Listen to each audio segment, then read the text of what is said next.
Matagal nang sinusundan ng tanong na ito ang hari ng mga halimaw at madalas pagtalunan ng mga tagahanga sa iba't ibang henerasyon at continuity. Alin nga ba sa mga Godzilla ang tunay na pinakamakapangyarihan sa kanilang lahat? Siya ba ang Monsterverse Godzilla na napatunayan ng kayang lumaban sa mga Titan na nagbabanta sa mundo?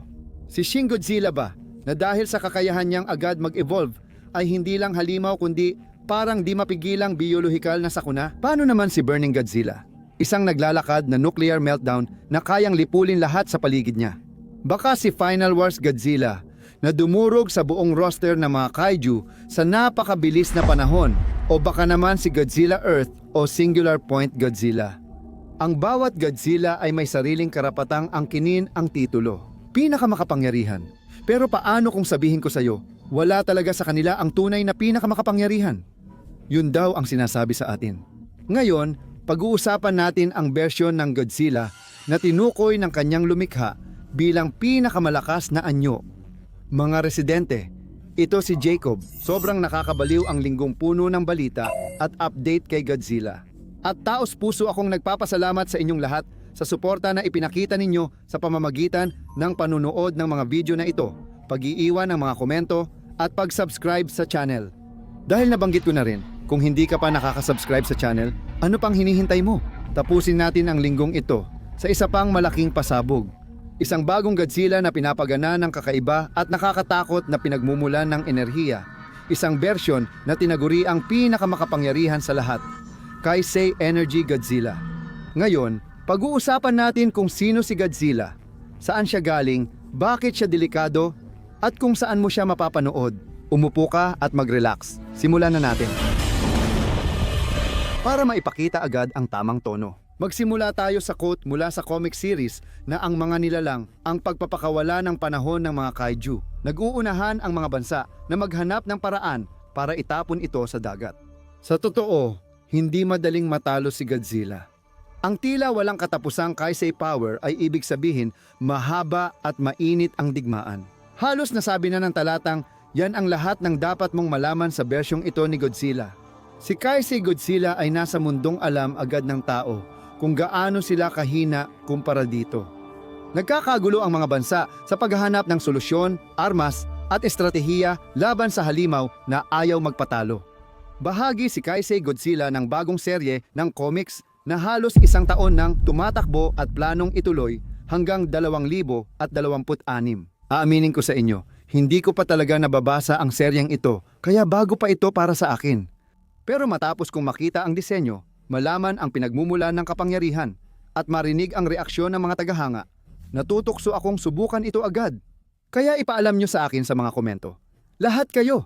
Kung gusto nyo ng mga dedikadong video na tatalakayin ang Kaisei series na ito, ang lore nito, at ang version nila ng Godzilla, gagawin ko talaga yan kung susuportahan nyo ang video na ito. Bago tayo magpatuloy, maraming salamat kay Wikisila sa pagtitipon ng impormasyon.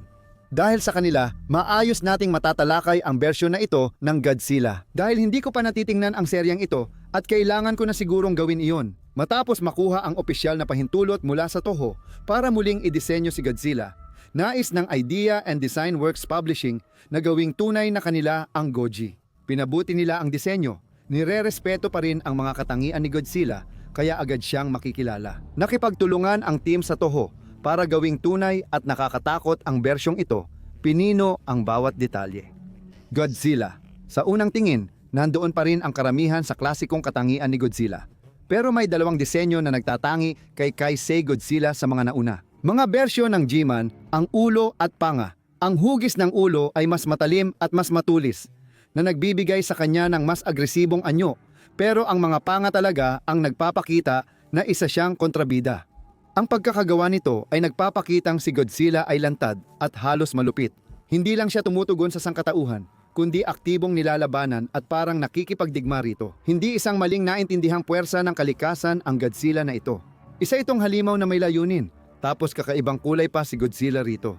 Hindi mo mapapansin ang kumikislap na berdeng palikpik sa likod niya. Nabalutan ng madilim na abong gunmetal ang katawan niya, kaya lalo pang namukod tangi ang berdeng liwanag. Naalala ko yung Xbox dati, nung maganda pa ang mga disenyo nila. May mga berdeng ugat ng enerhiya na dumadaloy sa katawan niya, nagpapakita ng halos walang mapigil na lakas sa ilalim ng balat. Matutulis, matalim at hindi pantay ang dorsal plate niya, kaya mas delikado ang itsura ni Godzilla at kaugnay ito sa pinagmulan niya.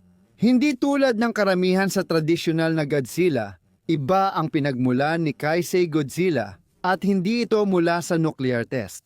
Nagising siya noong 1954 sa isang eksperimento ng militar ng Estados Unidos tungkol sa misteryosong Kaisei Energy. Pareho pa rin ang pangunahing kwento ng pinagmulan ni Goji, pero Kaisei Energy na ang gamit, hindi na atomic energy. Pero ano ba talaga ang Kaisei Energy? Sa puntong ito, hindi pa ito malinaw na ipinaliwanag.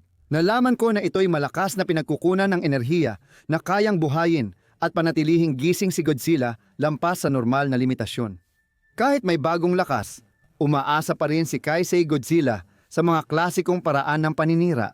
Malakas ang pisikal na lakas at may mapaminsalang sinag ng enerhiya mula sa kanyang bibig.